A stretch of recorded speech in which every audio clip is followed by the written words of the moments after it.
tremendous pleasure to welcome Lynda Mapes back to New England and here. Again, I could talk for an hour about Lynda. Let me quickly, briefly cover things. She has this storied 3-decade career as an environmental reporter for the Seattle Times, where she's covered everything from oceans and their lives to rivers and the removal of dams and forests and management issues across the region.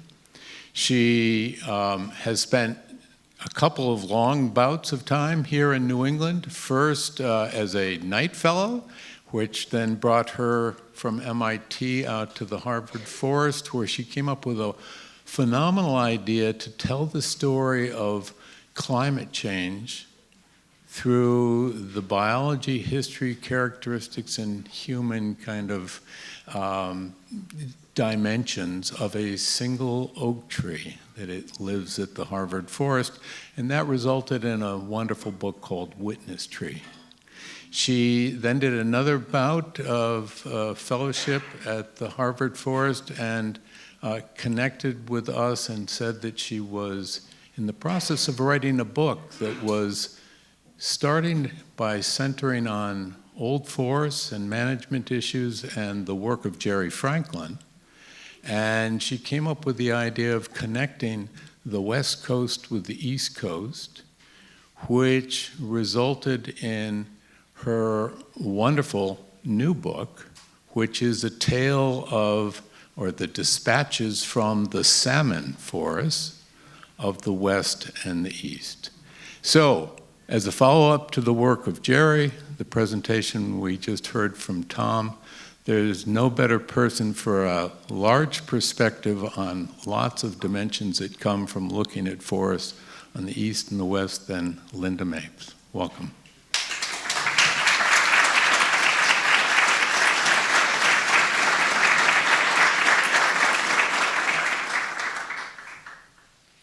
Good morning, everybody. It's a joy to be here back in New England. And I want to start this talk by saying thank you to so many people in this audience who have been longtime friends, collaborators, informants, and comfort animals.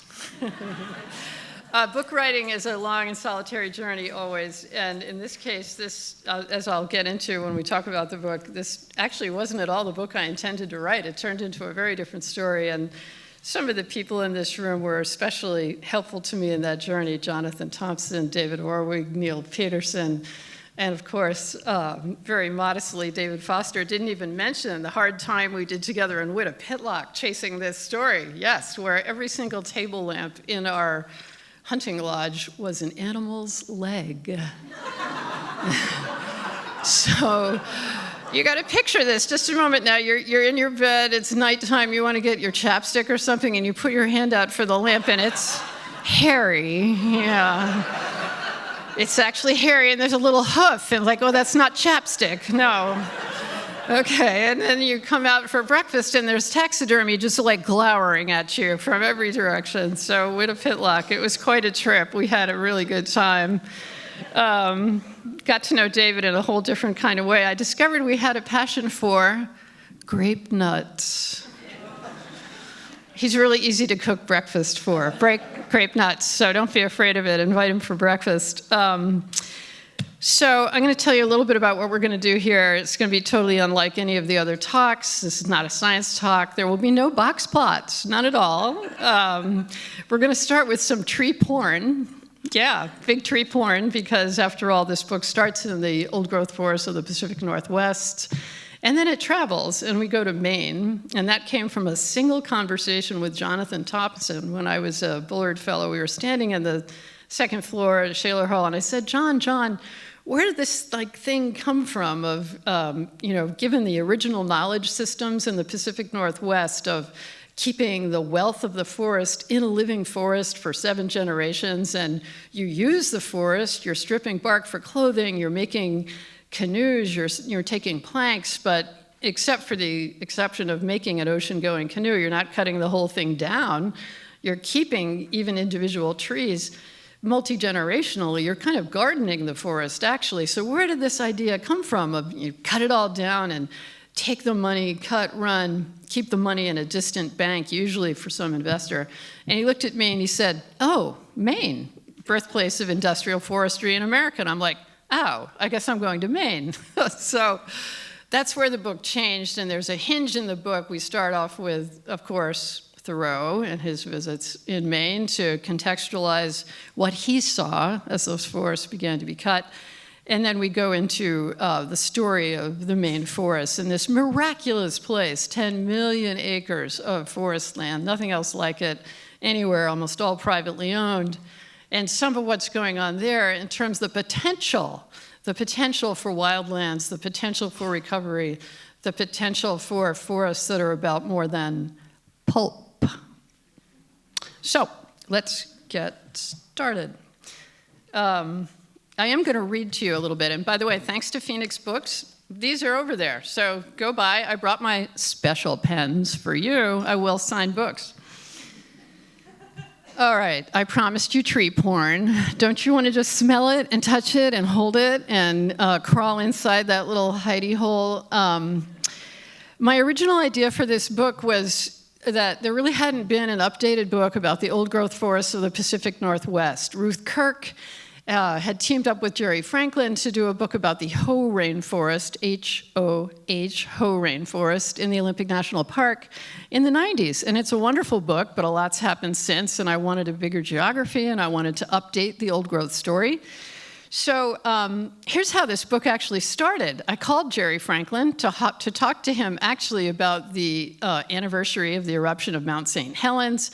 We're just talking. I said, hey, Jerry, what are you working on these days? And he said, oh, I've got this idea for a popular book about old growth, and it's going to be about what the old trees taught me. Old growth for a general audience. And I thought two things. That's a great idea, and he'll never do it. And so I thought about that for a couple weeks, and I called him back, and I said, hey, that is a great idea. Why don't we team up? We'll do it together. And he loved that concept, and we started off, and we wrote a few kind of beginning proposals and that sort of thing. And then the publisher for this book, well, the director of the press, she called me up and she said, you know, it's a great idea, we want to do it, but you need to be the author. And I was like, oh, that's going to be a fun phone call. You call the world's like eminent forest ecologist and say, we're kicking you off as sole author, you know, so. But actually, he was delighted. Jerry said, oh, that's even better. So, you know, we had so much fun collaborating on this book. Jerry was such a deep informant. He came out to the Harvard forest for 2 weeks with his now bride. Are they married yet? Has it happened? It's coming. So they came out together for 2 weeks, and we had these delicious weeks of walks and talks. And I'll never forget just sitting in the office up there with Jerry in the rocking chair and me typing furiously as he talked about his life and times and observations. So he's deeply baked into this book. So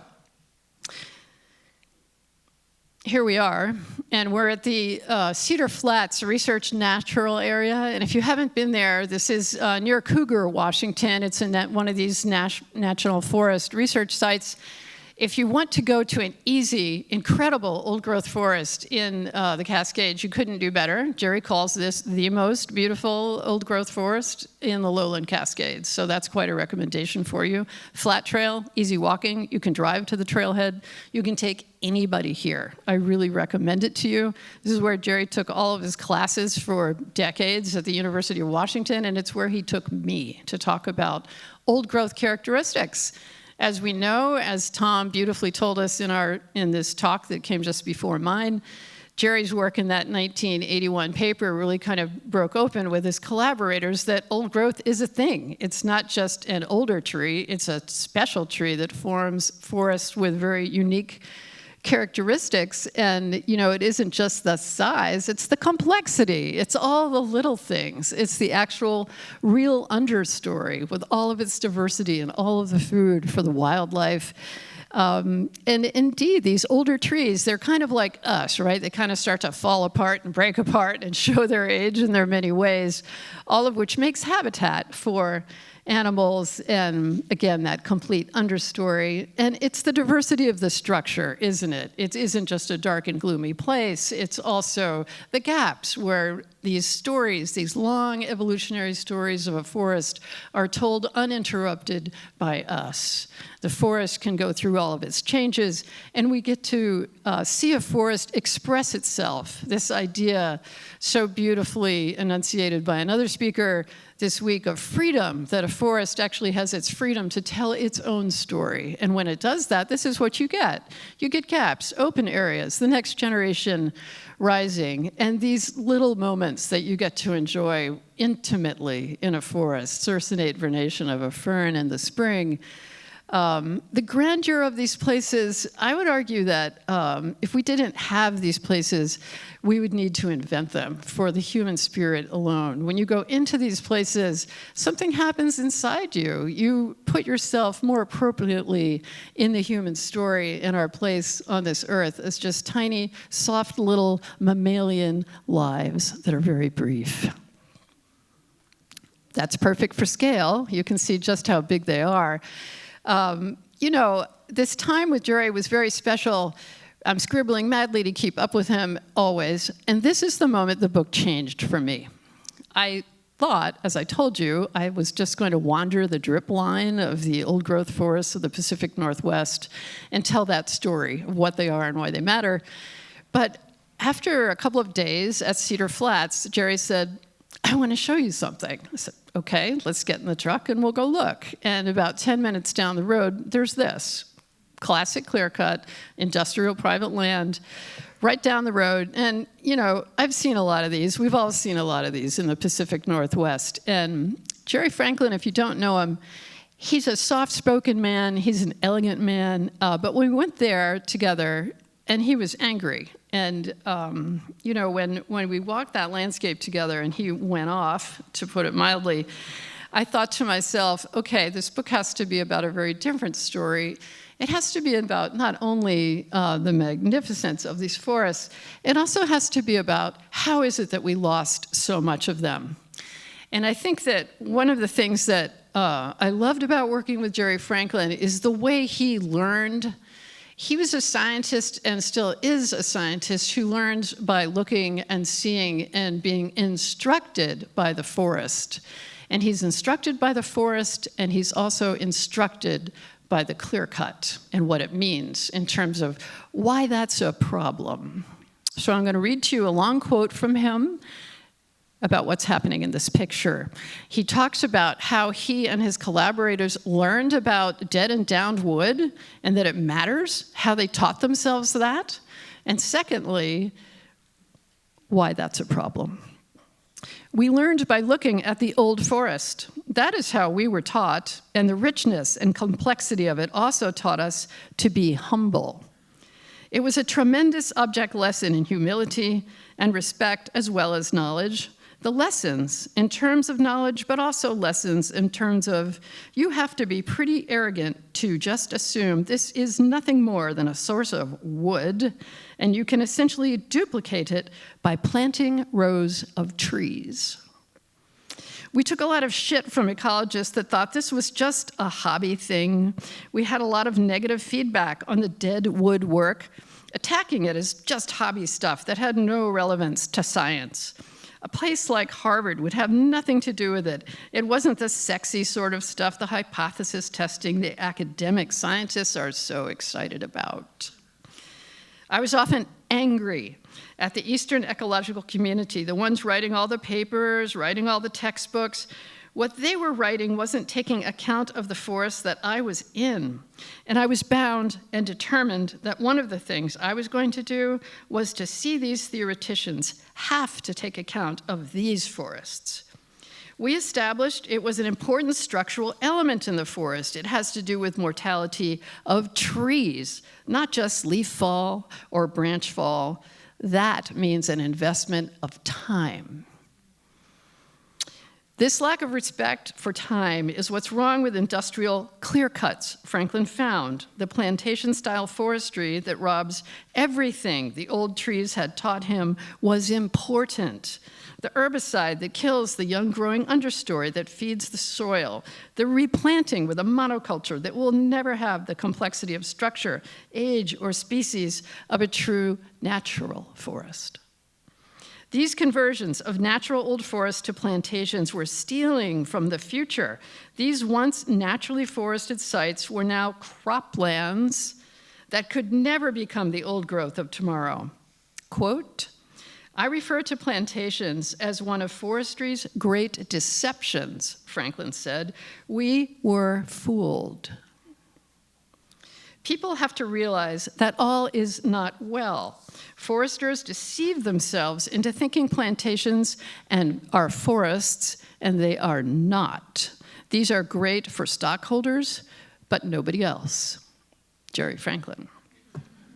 So I thought, oh, all right, we're going to do something else. So what I went on to do was explore this story of the loss of these old-growth forests, which, by the way, is still going on in old-growth forests in BC. So you heard the story beautifully told by Tom Spies of the protection of old growth on 3 states in the Pacific Northwest in the Northwest Forest Plan. Still one of the most ambitious, gorgeous, multi-species conservation plans anywhere on Earth. I'm terrified of the update, Tom, I will tell you.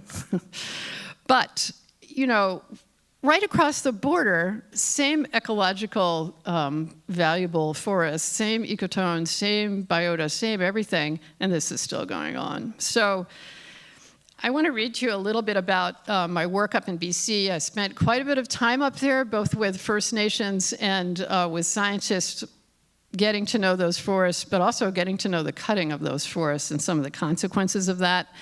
Now, when you're a reporter, it's funny, I was talking about this yesterday with Tom. We went for a walk, and we talked about the importance of serendipity and being open to it. You have a plan, you think you know what you're going to do, and you go someplace and you learn something completely different if you're open to seeing the opportunity in front of you. Well, that's what happened to me when I went up to BC to work with the forest ecologist Suzanne Simard and her crew in the old growth. I got up there, and I think what's going to happen is we're going to just meet and get in her truck and go find her crew and work in the woods. I'll read to you about what happened instead. Biologist Teresa Ryan has seen a lot of clear cuts and loaded logging trucks, but this trucker was hauling logs down the mountain outside the remote logging outpost of Was, British Columbia, cut from trees so large the tractor trailer could carry only a few. It's so sad. I just feel heartbreak, like a piece of me just went down the mountain, said Ryan, as the logging truck roared past her. The ancestors are there. We actually used to put our people in the trees, she said, speaking of the traditional burial practices of the Gitlin of the Tsimshian Nation. Ryan explained that her ancestors put the remains of their people in bentwood boxes and hoisted them into trees into the life of the forest.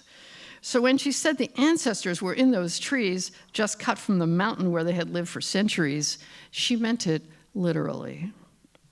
Ryan is an Indigenous Knowledge and Natural Science lecturer in the Department of Forest and Conservation Sciences at the University of British Columbia. I had joined her and Suzanne Simard, an eminent forest ecologist and professor in the same department at UBC in these woods for a week of fieldwork. Ryan and Simard had gone out on this logging road to find their crew, but right now, that was out the window. They had to go see the clear cut those logs had come from. Ryan jumped in Simard's battered field truck, and I squeezed into the back with their clipboards, batteries, and gear for sampling and measuring trees. Simard bucked the truck up steep, rugged slopes to reach the top of the cut and killed the engine. We got out, looked around at the cutover land, bare and baking in the July sun. A grapple skidder awaited the next day's haul of logs. Sawdust lay fresh over the ground. This kind of machinery is devastating to the forest floor, Simard said, eyeing the carved-up ground, rutted and scraped to mineral soil. And we are left with that. There's no carbon left, it's gone, and it's never coming back. It took 12,000 years to make this, and we have just lost it in the snap of a finger. The air smelled sharply of ground-up fir needles. "You can't stop it. These trees are already down," Ryan said, assessing the stumps, the slash, and logging debris. "It was coming straight at me," she said of the logging truck. "All I could see was big logs. They were so huge." This cut was not exceptional. As we walked to the top of the cut-over hilltop and took in the landscape around us, we saw logging roads tracing through a maimed landscape into the far distance, mangy with clear cuts so large they covered entire mountainsides. "It's a tree hearse," Simard said of the logging truck as we walked back to her truck. "We're down to the last drops. It's a fucking graveyard out here. These are some big trees." "They were," she said, correcting herself. "There's nothing we can do. I know we can't save every tree, but we have to do a better job. We're going to need wood, but it should not be the old growth.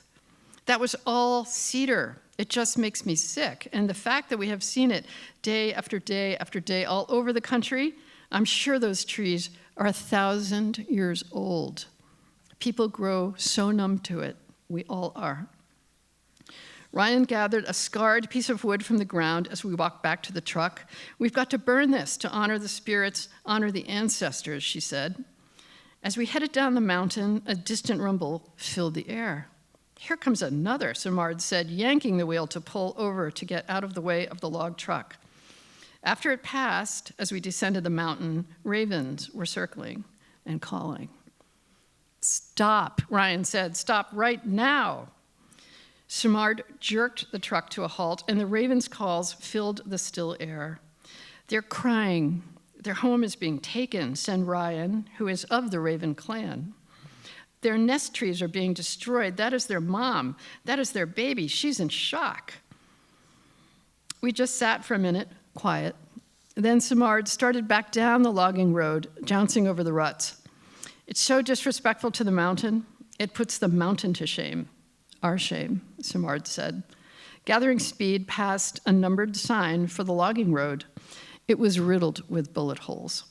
We made the long, bouncing drive down to the valley bottom where we had hoped to rendezvous with their crew in silence. So, when I was up in BC, I spent a lot of time thinking about and talking about these big trees and why they mattered, not only to us, but also to the animals and to the wildlife, to the soils, and of course to the climate. I mean, when we look at where we are today in our baking planet, it is these trees, these big tree ecosystems that are packing away more carbon than any other. And I think it really needs to be said that this myth that it's the thrifty young stands that are doing all the carbon sequestering work, if I hear that one more time, I might not be polite. That's not true, okay? Can we all just agree that's not true? This is where the action is. And to the degree that we cut this stuff down, it's killing our planet, and it's killing not only us, but all these other beings with whom we share the world that have a right to be here. So I spent a lot of time with Teresa Ryan, pictured here, talking about the interrelated ecologies of salmon in forests. And this is true not only here in the Pacific Northwest. It used to be here in New England, where you had sea-run fish in all of these rivers. Some salmon, never like us, I will say, but you got herring by the millions and so on and so forth, and 7 or 8 other runs of sea-run fish, and they were always crucial to the ecologies of these forests, feeding not only the people, but the land. And out in the Pacific Northwest, we call these salmon forests, and it's not a woo-woo thing, it's not a metaphor, it's a true thing. I talked with scientists who explained how in a really big salmon year, the Adams River, for instance, in BC, the color of that canopy is a deeper green. You can see it from space because of all the nitrogen and the phosphorus that these beautiful salmon are bringing back from the ocean to the land. It's this cycle of nutrition that, if you allow it to happen, will go on forever, feeding the land, feeding the people, feeding the trees that hold the banks and cool the streams and create the perfect birth houses for these very same fish. So you can see the signal of salmon in the trees from space in satellite imagery. I've talked to scientists who, when they core to these trees, in the really good salmon years, they see bigger, fatter, juicier rings because the trees are being fed by those fish. My favorite scientist was kind of a mad scientist who really liked to put on night vision goggles and sit in the woods and watch the bears come. Because this is a circle of goodness that's mediated by wildlife. The fish come, the martins, the otters, the fisher cats, and yes, the bears come and get the fish, and they drag those carcasses up into the woods, and then they poop out the remains, and it feeds the land and it feeds the trees. And so we must think of these as interconnected ecosystems. And when you have old growth forests, that is really what you have. Not just big trees, much as I love them, you get everything else. Yeah.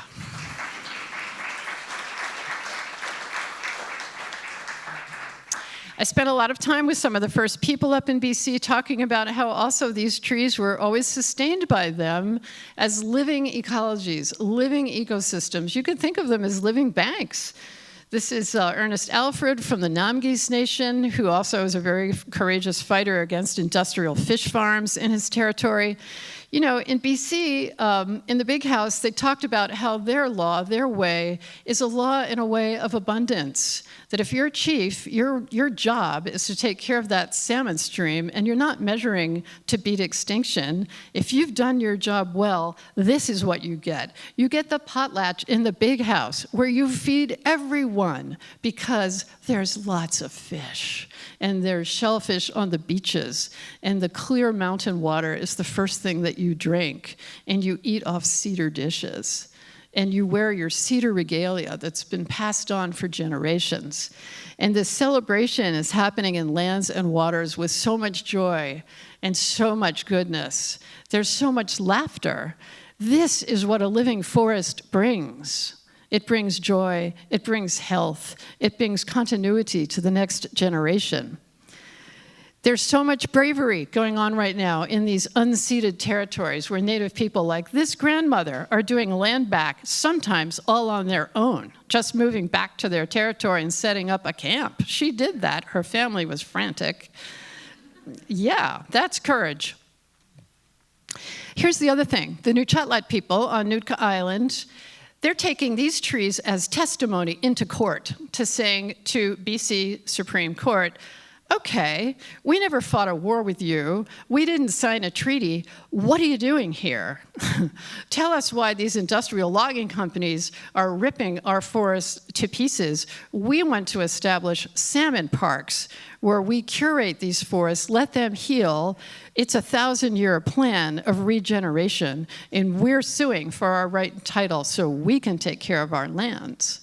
And BC Supreme Court's answer back to that was the old terra nullius argument, oh, there was nobody here. So, trees on trial. How about these bark scars? They took an archaeologist's testimony into court and showed these bark scars stripped by Native people 600 years ago for garments, for whatever they used the bark for, and said, oh yeah, nobody here? How about that? So the trees were speaking for these people in court. And you know what? They won.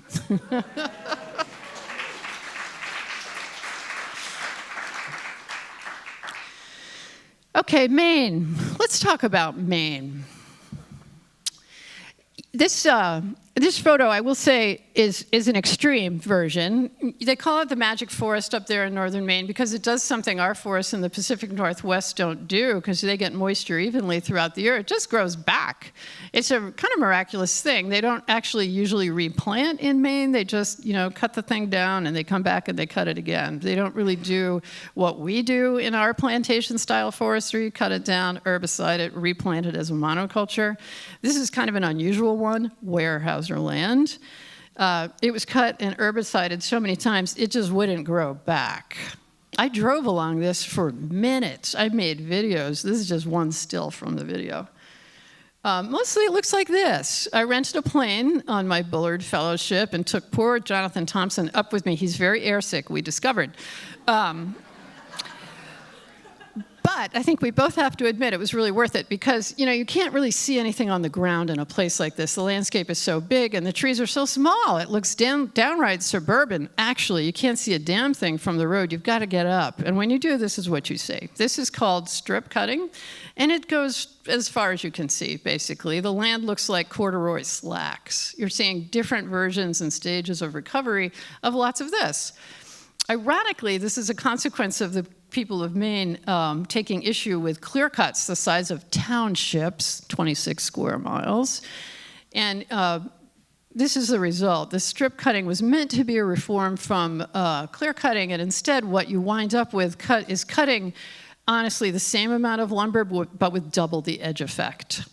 So I went out to see some of this landscape actually on foot as well, doing some visits up there with David Foster, with Mitch Lansky, he's a fabulous author. If you don't know his work, you must read him. And we went looking at some of this stuff on the land on foot. And, what you see are these foot-deep ruts. And you see a landscape that's just basically heavily trashed. And the trees are so tiny, the stuff they're cutting, it's as big around as a coffee can, basically. And the destiny for that wood it's what we call clip, chip, and ship. It's going to be pulped for mostly Amazon boxes. So, to me, this was just a very sad thing because it's not just the forests that suffer in that kind of situation, it's the communities. I mean, Winnipitlock is in a beautiful place. It's not far from the Mattawamkeag River, and yet it was a deeply depressed town. A lot of the homes were boarded up. We went to the only school in town. It was shut. All the desks and chairs were thrown in a dumpster. And you look at that and you think, this isn't good for the land. It's also not good for the people. There are very few kids anymore in town. This is a dying place. So contrast that for just a moment with what we were just talking about, keeping the wealth in a living forest that can sustain a community forever. So, look how tiny. It's super tiny. This is not going to make a lot of wealth either for the harvester or for the land. This is not going to be high-value forest products. This is going to be, low-value products, which we also need. But this also led to an intense degradation of the New England landscape. I mean, the other place I explored deeply was the Penobscot River, a very important river in New England, and very heavily trashed. I mean, basically from the Maine border to the head of tide, you see town after town dealing with this. So this is the leftovers from the pulp industry. This is in the town of Lincoln, and the people there are left dealing with this mess. The pulp and paper company that made their money is long gone, bankrupt, of course. The federal government came in to do a little bit of cleanup and promptly sent a bunch of it on fire by mistake. I'm from the federal government. I'm here to help you. You now have a chemical fire as well in your town. This is a crisis for these towns. They're small. They don't have the money to clean something like this up.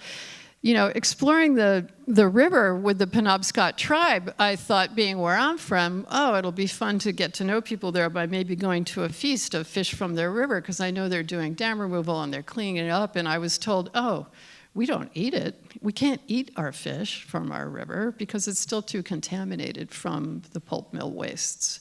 So, Maine is a fantastically beautiful place, but when you look at some of those rivers, you're really being deeply fooled. They've been trashed by being used as basically conveyance for logs for the pulp mill industry. They're straightened, they're hardened, they don't have the bends, the oxbows, the holes, the places that fish need. They have no big wood complexity. And there are NGOs working desperately to try to correct that, but it takes a lot of money and it takes a lot of time, in addition to the environmental cleanup. It also has to happen in these rivers. And so I started exploring what are some of the new directions. Where is the hope in this story? Because I didn't want to leave either the book or myself just completely flattened by grief of what's been lost in what were these magnificent first growth forests. And so I asked if the forestry folks at Penobscot could take me out and show me some of their lands. How are they cutting? They also strip cut. But they don't clear cut bigger than 5 acres, and that they usually do for deer. And this is what their forestry looks like. I went out on the lands with Chuck Loring, and he's their head of forestry, and it was such a surprise. It looks so completely different. As you can see, they leave a lot. That's the point. They cut the land for 3 reasons: to make money for their people, for their government, create jobs, and also to improve the stands, because a lot of what they're working with is stuff they've bought back that had been worked over pretty hard as paper company lands. And so they're regenerating the lands with selective cutting. It looks really different, doesn't it? And they're very careful to use temporary bridges where they can, rather than rip everything out and put in a culvert, et cetera. One of the things I really noticed was all the animals. We kept being interrupted by moose and turkey and other animals on the land. The really big surprise, I will say, is when Chuck dropped the tailgate on the truck and got out the little cook stove, and he cooked up those little bright red hot dogs. You know about these? What are they, Red Hots or something? What are they called? I'm sure I'm still digesting it, but it was delicious. It was super good. It's the reddest thing I've ever eaten. Okay, so what do you do when you're a reporter in a strange land and nobody knows you and you need sources? So I went to the University of Maine in Orono, and I said, hey, I'm trying to learn about how you do timber here, and I want to see some of the more interesting, innovative stuff. And they said, oh, you need to talk to Molly London, Logger of the Year. I said, great, Molly's getting a call. There she is. And Molly, to her infinite credit, was willing to let me go out with her crew and see what she was doing. And guess who her client is? Ready? The Appalachian Mountain Club. So what fascinated me is that, we're all searching for answers. How do we use wood products? Because we're going to need them. But how do we do it in a way that doesn't result in moonscapes? How do we do this? And so the Appalachian Mountain Club, to me, was a really good example of a small-scale local solution, using local people for something that makes sense for them in their community. There's not going to be any one thing for everybody. It's all too diverse. The communities are too diverse. But what I love about what they're doing is it works for them. So this program they've started at the Appalachian Mountain Club involves 3 parts. This is their Maine Woods initiative, and it's in the 100-mile wilderness area, and they are buying land for permanent conservation. That's a third of it. The land gets to tell its long story. That's it. They don't touch it, nothing. It's wilderness, wildlands. The other land is being used for recreation. That's the second third. Obviously, that's what they're good at. That's their brand. So it's trails, it's off-grid cabins, all the stuff we love. The third thing is this, restoration forestry. So this is a term we've all heard. It's a term to use very carefully. It's a term to ask a lot of follow-up questions about, but it is a thing. In a place like this, where you have these heavily trashed lands, what do you do with them? You cannot just walk away from them. And what the Appalachian Mountain Club is doing is this restoration forestry with local people like Molly and her husband. So the Londons are an exception. Look how young they are. There are very few young people getting into logging these days. It's very expensive. The equipment's very expensive. But it's something they really wanted to do. And so they're making a go of it as contractors for the Appalachian Mountain Club. And they bought special equipment for this that's easier on the land. And I went out with one of their contractors, and I want to read to you a little bit about what it was like to do what they're doing, their style of forestry. The tree canopy trembled as Arthur Hawthorne started up the machine and began rumbling into the woods, flattening a trail as he went. These were tiny trees, just saplings and poles, with a few larger trees grown from a clear cut in 1992. The goal on this job was to thin out small trees and leave the larger ones to grow, to improve the quality of the remaining stand over time.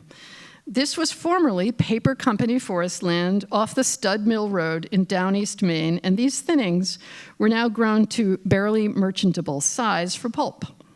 Hawthorne was working to a set of instructions in a prescription from the forester for the management company for these lands, privately owned by one of the world's largest landowners. He was to cut 40 to 60% of the stand, taking first any fir 6 sizes in diameter and larger, any damaged trees, and aspen and white birch 8 inches and larger. He was to leave any undamaged spruce 6 inches or bigger around, and yellow birch, particularly the strongest, most wind-resistant trees. Leave them. This thinning work is where loggers like Hawthorne on equipment like this, a cut-to-length processor, show their skill. Hawthorne scrolled and tapped his fingers on the screen of the iPad suction cupped to the inside of the cab of the wood processing machine. The lines he drew on the screen, he would now cut into the forest. So I got teased a lot that day because what's going to happen to that wood? It's going to become toilet paper. Yeah. And so they all said to me as I was leaving, don't forget when you go to the bathroom. You know, we should not forget the people who do provide the wood products that we do all use. And we should not forget, as we go on about wanting to create wildlands and so forth, that we're going to need forest products. So how do we do this in a way that actually is workable, viable, and leaves some forest, leaves a place for the animals, creates the wood products that we need, and sustains the communities, the people who are our neighbors? So I feel like this experiment that the Appalachian Mountain Club is doing is really interesting. The other thing that's going on in Maine right now is bringing the rivers back to life, giving them back to the fish. Dam removal and contraptions like this, creating fish passage. This, I call it the salmonator. That's not what they call it. It's an elevator that's actually used to bring fish over the Milford Dam. More excitingly to me was full-on dam removal, like this one at VZ. You can't tell there was a dam there, and you sit there on a spring night, and you watch the dippers, and you watch the water run, and you know, and you feel, and you believe the incredible power of nature to recover if we just take our foot off the neck. This is possible.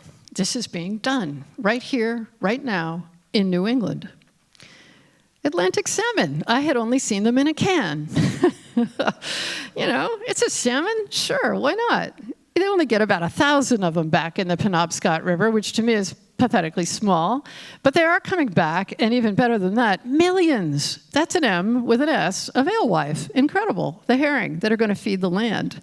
You know, these big old fish, it's so good to see them back. I went out with Sea Grant to get an assessment with them of the amount of biomass, living biomass in the Penobscot River today, which was so polluted it turned colors. And it was beautiful to hear them checking all the pings on their sonogram there and seeing these great shoals of herring and so many other animals coming back as they migrated in the spring. But here's my very favorite part, and I'll leave you with this. The other thing the Appalachian Mountain Club is doing is replacing culverts, and they're doing it with local labor. In many cases, the very same people who put in the culverts in the logging roads that they're now needing to replace, including, by the way, Molly London's father. So he and I got in his truck and went around, and he showed me these beautiful bridges that he's building using his self-taught engineering skills out there in the woods with funding from the Appalachian Mountain Club. And he's so excited by the possibility of sea-run fish coming back to these interior Maine woods where they have not been seen in a century. Suddenly, names have new meanings, like Silver Lake. There's a reason why it's called Silver Lake, and the local people are thrilled to be part of this renewal. Bill London is so pleased with each one of these welding bridges that he signs every one with welding bead. Thank you very much.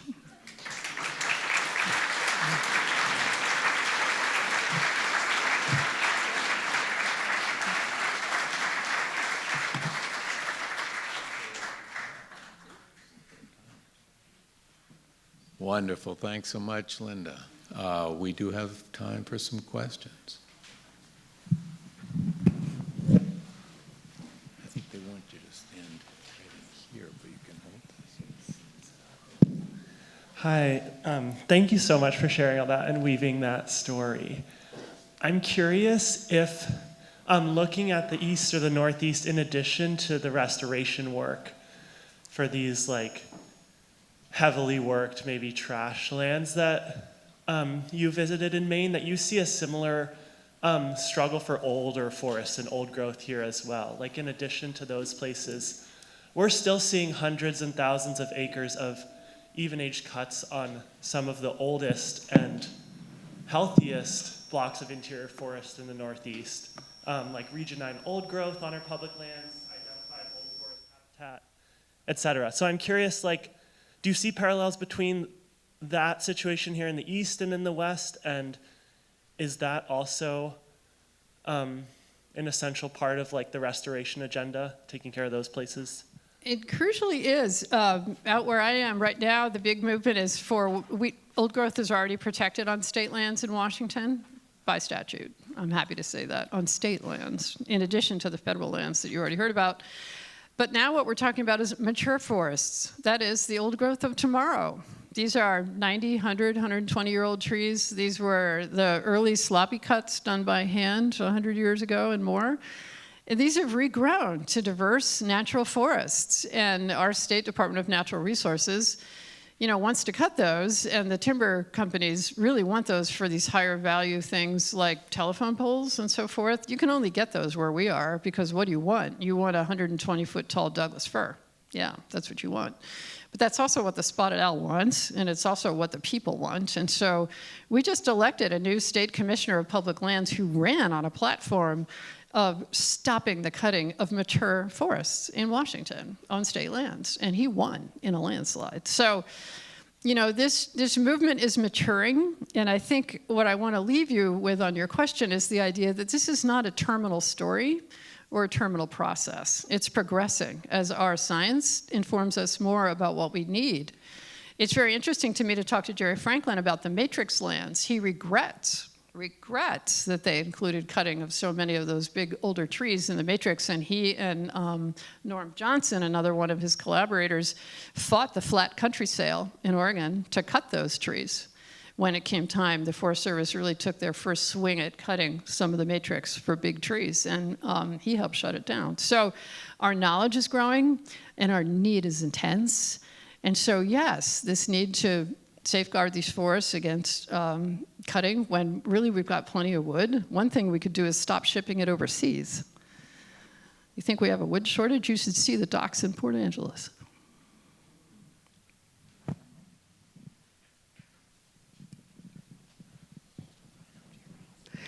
Okay, I just wanted to talk about the things that we think are absolutely necessary.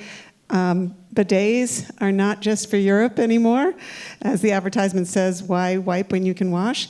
And also, people always say it's more expensive to put the power lines underground, but then you don't have to have the poles, and you don't have to cut swaths of trees on either side because they might hit the poles. So I think we really need to think more long-term about these cultural habits that we think are just out of, we can't do anything other than that. Amen. And our grandmothers didn't use paper plates. If we could go back to a lot of what our grandmothers and grandfathers did, our environment would be much better off. Paper towels are not a thing in my house. Not a thing.